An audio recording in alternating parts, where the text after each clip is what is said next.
গোটা বিশ্ব বলে যে একজন বন্ধু যখন বিপদে থাকে তো বিপদের সঙ্গে লড়াই করছে, তখন দ্বিতীয় বন্ধুর কাজ হচ্ছে তাকে সহায়তা করা। এটাই হচ্ছে তার ধর্ম। মহাভারতে আমরা দেখেছি যে অধর্মী দুর্যোধনের জন্য বন্ধুত্বকে নেবানো, তো ওইদিকে আবার শ্রীকৃষ্ণ তার ধর্মের জন্য অর্জুনের সাথে বন্ধুত্বকে নিভিয়েছে। ঠিক এমনটা এখন ভারত তার বন্ধুদের সাথে নেভাচ্ছে।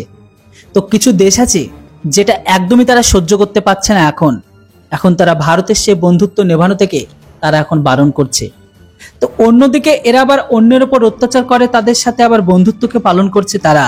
কিন্তু শুধুমাত্র ভারতের বন্ধুত্ব তাদের চোখের সামনে বারবার পড়ছে। যদিও ভারত সেই বন্ধুত্বকে নিয়ে এমন কিছু স্টেটমেন্ট দিয়েছে যেটাকে শুনে এই দেশটা ভারতের উপর আর আঙুলকে মনে হয় তুলবে না। বন্ধুরা, অনেক ইন্টারেস্টিং করা একটি খবর, চলুন আপনাদের বিস্তারিত জানাই। দেখুন বন্ধুরা, এখানে কথা হচ্ছে ভারত আর ইসরায়েলের বন্ধুত্বকে নিয়ে, যেটির উপর এখন তুর্কি আপত্তি জানাচ্ছে। ওদের এখন বক্তব্য এটাই যে ইসরায়েল হামাসকে মারার জন্য ভারত থেকে গোলা বারুদকে নিচ্ছে, ammunition shell, artillery shell, grenade এগুলো সাপ্লাই করছে ভারত তাদেরকে, যেন ইসরায়েলের স্পেশাল ফোর্স হামাসকে তাদেরকে সফলভাবে ওপরে 72 হুড়ে পাঠিয়ে দিতে পারে। আর এটা ঠিক সেই রকম ভাবে হচ্ছে যেমনটা এই মুহূর্তে নেতানিয়াহু চাইছে।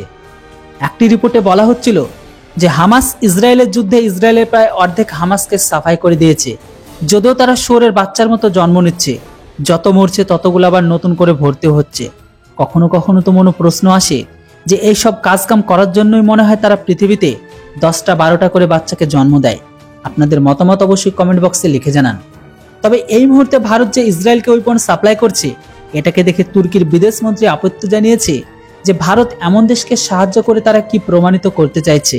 তারা মসজিদে বোমা ফেলার আগে এটা পর্যন্ত ভাবে না যে সেখানে কেউ নামাজকে পড়ছে।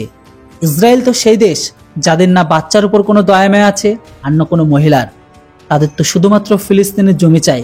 তো এমন দেশকে ভারত অস্ত্র দিয়ে ভারত কোন বন্ধুত্বকে পালন করছে? ভারতকে এটা একদম শোভা দেয় না যে ইসরায়েলের মতো দেশকে ভারত সহায়তা করে।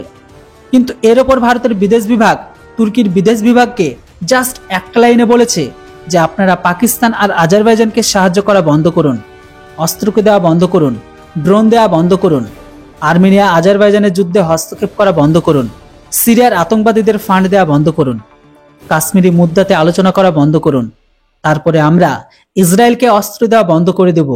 ভারতের বক্তব্য এটাই, তুর্কি যেখানে তাদের নিকর্মা দেশগুলোকে সাহায্য করছে, তাহলে আমাদের ইসরায়েলকে সাহায্য করতে দেখে আপনাদের প্রবলেম কোথায়?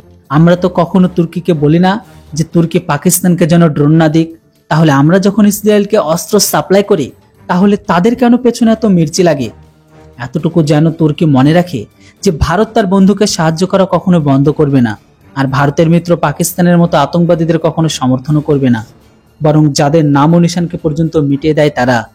আমার হিসাবে তো ইসরায়েলকে ভারতের মিসাইলকে পর্যন্ত দেওয়া উচিত। কম করে তারা আমাদের মিসাইলকে সঠিক জায়গায় ব্যবহার তো করতে পারবে। এর উপর আপনাদের কি মতামত সেটা অবশ্যই কমেন্ট বক্সে লিখে জানান। Thanks for watching. Jai Hind, Vande Mataram.